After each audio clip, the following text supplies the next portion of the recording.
छात्र मित्रों, आज हम 10वीं कक्षा में सेतु अभ्यासक्रम में दिन 28 में कविता की अगली पंक्तियाँ यानी निर्माणों के पावन युग में जो अटल बिहारी की कविता है उसकी अगली पंक्तियाँ आज हम देखने वाले हैं।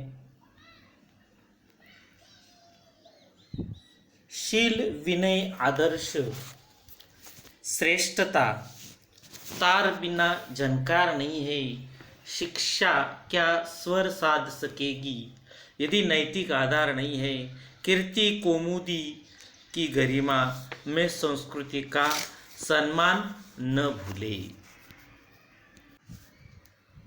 देखिए, यहाँ पर कवि कहते हैं कि लोगों में अच्छे आचरण अपनाने विनम्र बनने आदर्श कहलाते तथा दूसरों से अधिक श्रेष्ठ होने की भावना जागृत करना जरूरी है।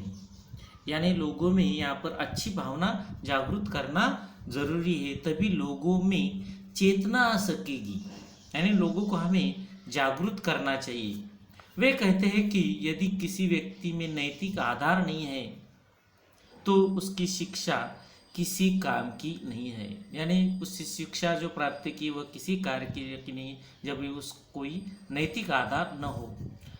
यहाँ पर कुमुद यानी चांदनी की शोभा की तड़क भड़क में हमें अपनी संस्कृति का सम्मान करना भूल नहीं जाना है। यानी हमें अपनी इस दौड़ में, विकास की अंधाधुंध दौड़ में हम अपनी संस्कृति को कभी भूलना नहीं चाहिए। अगली पंक्तियां देखते हैं। आविष्कारों की कृतियों में यदि मानव का प्यार नहीं है, सृजनहीन विज्ञान व्यर्थ है, प्राणी का उपकार नहीं है। भौतिकता के उत्थानों में जीवन का उत्थान न भूले। उत्थान यानी उन्नति, प्रगति।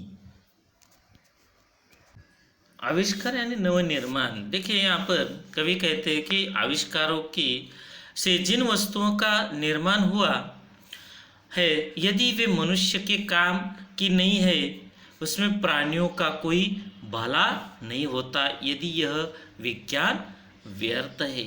यानी जिस विकास की दौड़ में यह मनुष्य जो कार्य कर रहा है, जिन कार्यों को कर रहा है, वह उसमें अगर वह व्यर्थ ही है, यानी उसका मानव के लिए कोई उपयोग नहीं है, इसे सृजनहीन ही कहा जाएगा। कवि कहते हैं कि भौतिक तड़क भड़क के बढ़ते प्रभाव में आकर हम अपने जीवन का उत्थान करना न भूले। यानी भौतिक के इस विकास की दौड़ में हमें अपनी संस्कृति तथा हमें अपना भला करना, उत्थान यानी प्रगति करना नहीं भूलना चाहिए। आज के लिए इतना ही काफ़ी। आगे की पंक्तियाँ देखते हैं। आगे भी कुछ पंक्तियाँ दी गई है। पाँवों को मिट्टी ना लगे इसके लिए जितना ध्यान रखते हो, वैसे ही मन मलिन ना हो इसलिए भविष्य में ध्यान रखना। देखिए, हम पाँव को मिट्टी नहीं रखने के लिए जितना ख्याल रखते हैं, वैसे ही मन यानी हमारे मन को मलिन यानी वह गंदा न होना चाहिए, इसके लिए भी हमें ध्यान रखना चाहिए। इसके लिए आओ अभ्यास करें में शाम की आई यह मराठी इस पुस्तक की इन पंक्तियों पर चर्चा करते हुए अध्यापक आपको क्या कर सकते हैं, समझा सकते तथा यह आप पढ़ सकते हैं। आज के लिए इतना ही काफ़ी है।